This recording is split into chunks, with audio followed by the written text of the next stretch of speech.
Hello, my name is Kevin and welcome to the Love Decanters channel. So today I'm going to show you, hang on, let me get this right. So when I go out and do my out and about visits in various places, you see what I buy. I show you what I buy and I usually have a good look at it and show you references and all that kind of stuff. But yeah, I am a collector. I do buy other stuff as well. I've been out looking for furniture with my wife and obviously I'm going to be looking at everything. and so yeah, and I find a few things. I'm always buying stuff on eBay as well. So I thought I would probably insert the odd little video into my regime where I show you what I've bought recently. So this is the kind of things I've bought over the last couple of months that you've not seen me buy on video. Yeah, it's a mixed bunch. Most of it's quite old. I did buy something that's, for me, quite new. Yeah. So anyway, I will get on and show you some of the stuff. So the first thing I'm going to show you is this mid 18th century. I'm talking like 1750s kind of thing. Wine glass. It's not like a modern wine glass. This bowl is tiny compared to modern wine glass. I'm going to show you some of the features that make it mid 18th century.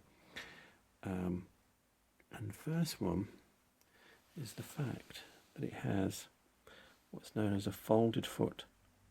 So you can see that the foot here has been folded back on itself all the way around, and that's to present a round edge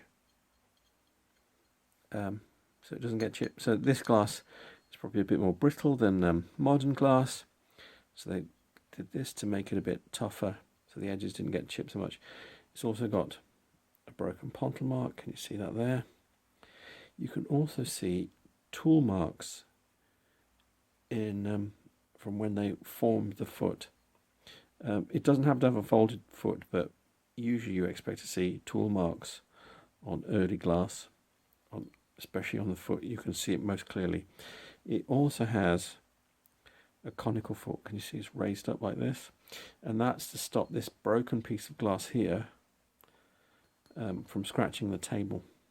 So when it sits on the table, that bit doesn't come into contact with the table, because if I was to press my thumb really hard on it and pull, I could actually cut myself on it. It's got a long stem. That's very obviously not all glass, but wine glasses. This bowl is what's known as a double OG bowl because it bends one way and then it bends another. Yeah, you can see that. You can also see, let's see if I can get it at the right angle. You can see it's got tooling in the bowl as well. I don't know if I can get you see it just about there. You can see little ribs in the thing, and that's where someone's made a tool and they've got a metal tool and they've been trying to form the shape of the bowl, and you can see it in the surface.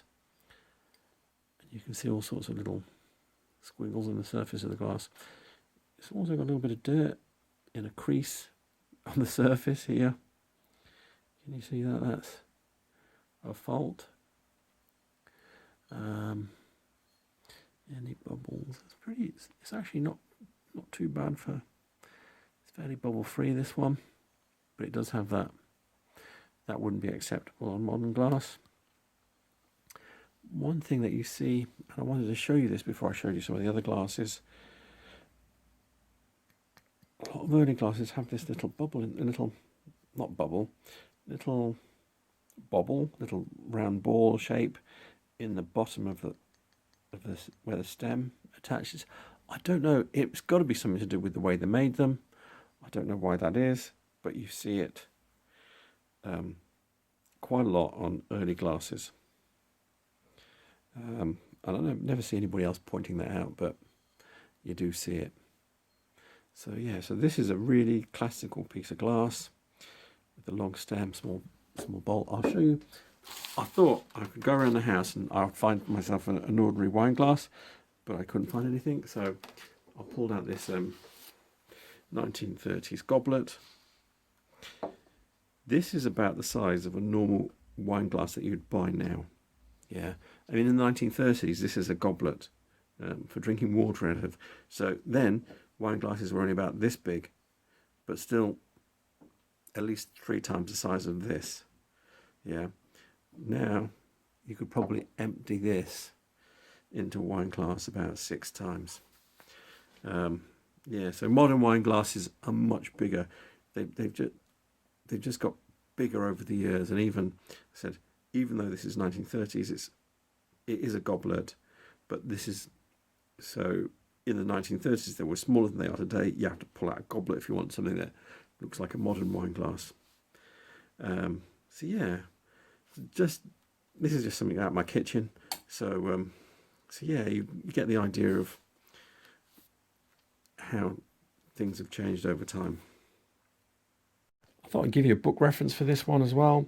So this is 18th Century Drinking Glasses, English Drinking Glasses by L.M. Bickerton. And yeah, so the glasses like this one has a little collar here. It's got the OG bowl, folded foot. It's very similar. This one's obviously a bit nicer than mine. If I go back a few pages, you just there's another example. He's dated this 1740. There's this one here, where the bowl is very similar to mine, but it too has a little collar there, and it has a little knob in the middle, and yeah, folded foot. So proportionally, this is just like my glass. He's got 1750 on this one. So there you go. So that's what my glass is, and I bought the glass at an antiques fair. I had to pay what for me is a lot of money. I paid £40, but I know that's a bargain. I'm very happy with it. Yeah, because I don't have a load of these kinds of glasses. That's an exceptional glass for me. I don't have any with the cotton little twirly bits in them or all that kind of stuff. So yeah. Anyway, there you go. It's a really nice glass for me, and I'm very happy to have it. So here's the next one. I'm going to show you. It's a 18th century Dwarf ale glass. Yeah, you can see it's got the conical foot. It's got quite a fat lip, this one. Broken pontle. See, it's actually got lots of dirt trapped in the pontle as well. It's got a bit of crap in the glass there. And yeah, so this is quite a nice glass. I'm saying, so these were made into the early 19th century. I think this is an 18th century one because the way the bowl is, the shape is very more like an 18th century shape at the bottom there. Usually the later ones are more drawn. And also, do you remember the little it's got a little ball of glass at the bottom of the bowl. It's got dirt around it. I haven't washed it out. I don't even know if I can get that dirt out anyway. I still don't know why they did that. And my other, also it's a bowl there. I think you can see. Can you see it there? Stretched. If I'd got one that was very similar to this one, I wouldn't have bought it. But I don't think I've got one that's quite like this one. If you don't really need to. I don't need to give you a reference for this. I did a whole video on Georgian Dwarf ale glasses, so you can have a look at that, and you'll see that there's plenty of references for this kind of glass. Yeah, this is nice. It was a bargain. It was £12. It should have been over £30. So yeah, I'm happy with that. So what I'm showing you here, I believe this is a champagne flute. The stem is a bit too long, a bit too slim for it to be an ale glass. This is early 1800s, and yeah, I ummed and ahed over this a lot before I bought it. Is it right? Is it not? I came to the conclusion it is right. It seemed too well made, but when I looked at it a bit more carefully, it wasn't that genius. it's got a lovely frieze running around it with these little polish bits and stars and little, see, this is all cut into the surface. Yeah, it's probably difficult telling the picture. I thought it was too nice, but there's a bit of wonkiness about it. None of these stars are super accurate when you look at them carefully. That's a lovely, quite conical foot. Good broken pontal. And it does have a bunch of bubbles in the foot. See, there's quite a big one here. Another one there. And yeah, and you can see the tool mark. So yeah, I did a manar over it a lot, but I think it's right. There's too many little bits about it that you're going, yeah, they would have done it better if it was new. And so, or not new, say early 20th century, but I think it is early 19th century. So yeah, this is a champagne glass. This is something you see on a lot of Irish glasses. It's not common. I can't say this is Irish. The best you could say is Anglo-Irish, I think. Especially as I can't find an exact match for this frieze. It is the kind of thing they did, but it is very nice. And obviously, listen to that. Lovely. So here's another glass. Yeah, this has a chip on the foot, but I only paid £2 for this. You can see the chip. It doesn't, if you look at the glass from above, you can see it doesn't really change the profile much. It's really kind of like a under chip. And it's kind of, the reason I expect to have a chip like that is it has a very sharp edge there. Now, I've struggled with dating this because it's got a rounded bottom, right, but quite big, but then this has got quite a flat bottom. And I haven't found a glass exactly like this in my references. I've seen things that are newer. I've seen bowls like this that are sort of like back in 1750, and then, yeah, this, I don't think it's right for that. This could be, you're saying it's earlier because it's baluster. The way the foot is, with this sharp edge, it's telling me more like it's about 1800. But I said it's got that bowl in the bottom, yeah, and other things about it say it's earlier, but I don't think it is. I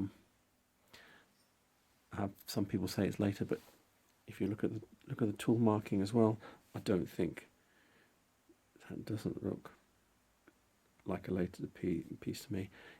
It's nice actually. You can see the broken pontal really clearly on this green, and you can see the tool marking that went into making the foot very clearly.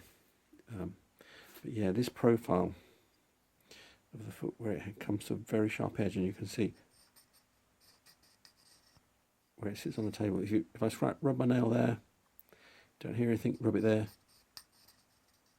you can actually hear my nail catching on it there. Yeah.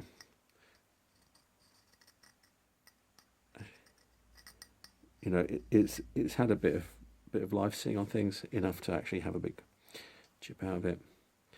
So yeah, £2. I think it's a bargain. But a very difficult glass to pin down, and I'm really going on one feature to try and date it. Very hard. Yep. I did go and do something terrible. I went out and bought an Alexander Hardy Williamson. I didn't go out. It was there in front of me when I was out. An Alexander Hardy Williamson glass, design glass. Yeah, if you see me when I'm going and doing my out and about videos at the antique centres, you'll see see me pointing out these glasses with these transfer prints on. I've become a bit of a fan, and yeah, I was in a charity shop. It was 50p. I couldn't help myself. It's a 3-colour pattern. So this is a Ravenhead. So this is completely machine made. It's got a safety rim, so a little rounded, yeah, rim. No puncture mark, no anything. Completely transfer printed. This guy did 1,700 designs, but it's so it's a 3-colour print, so it's from 1960 plus, but it's so of its time, and there's not many of his designs I see and I go, yeah, that's a crap one.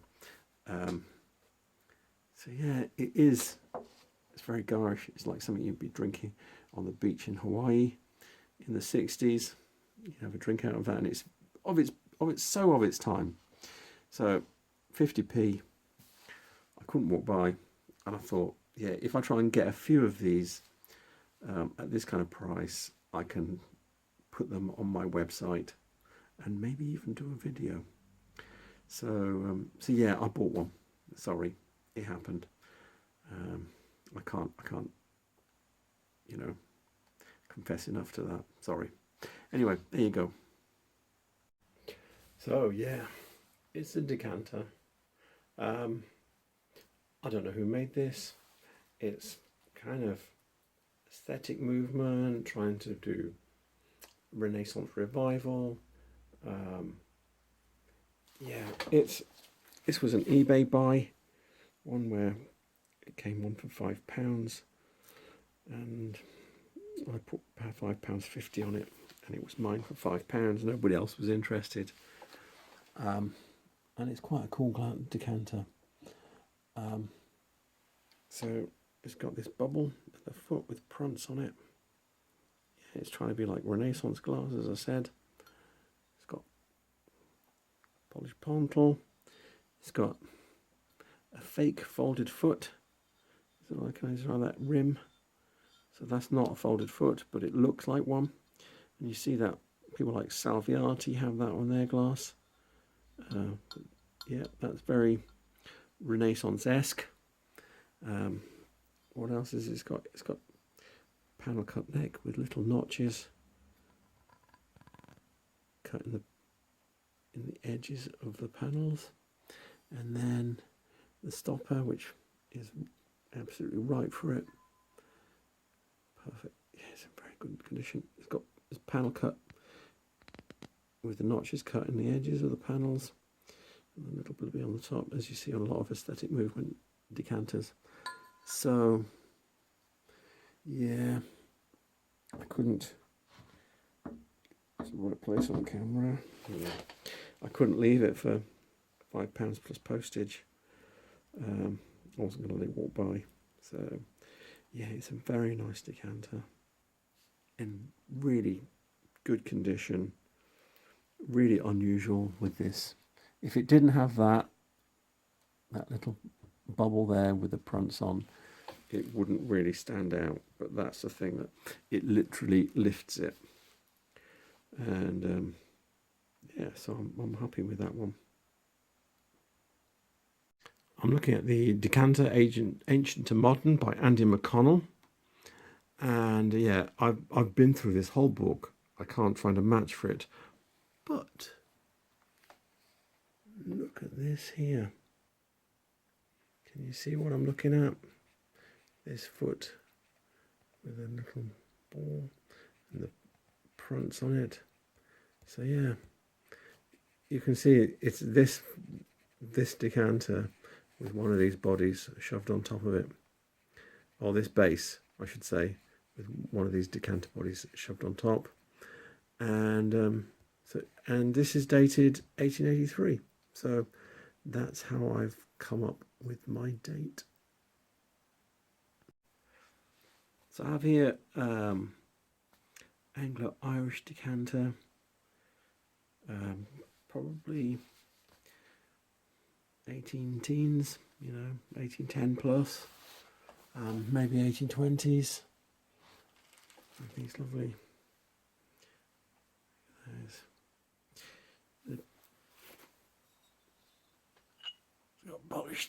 hole for a polish stopper. Yeah, this 2 rings with these double rings. The only other decanter I have this on is actually an Irish decanter. These bands are fine hobnails. This is a very Irish feature as well. I'm kind of not comfortable just saying it's Irish. It's kind of Irish, I would say. I don't have a tight enough book reference, but yeah, this and this makes me say it might not be English. So yeah, so that's that. Actually, hold on a second. So he reached up behind him and pulled something out, and here, lo and behold, here is a very Irish decanter. This moulded base is very Irish. Yeah, shallow cutting, very Irish. And look, the 2 rings. So, as I said, these double rings, not common at all. This is the only other full-size decanter I have with 2 double rings like this. I'm not even sure if I've got... I'll have to go down the shed and have a look. But, yeah, that looks very distinctive to me. It's not in any of the books, but this, the way this base is, the way it's made, yeah, this is so Irish. So you'd never say Anglo-Irish for this. Even the bullseye is uncut.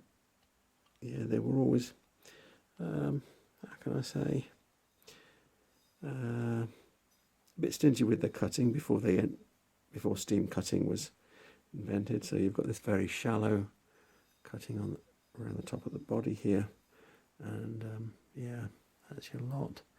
So anyway, I just thought I'd show you that to show you what I was talking about. So this is the last piece I'm going to show you. I bought this off eBay. I think it was £10 or something. Nobody else fought for it because it's got no stopper.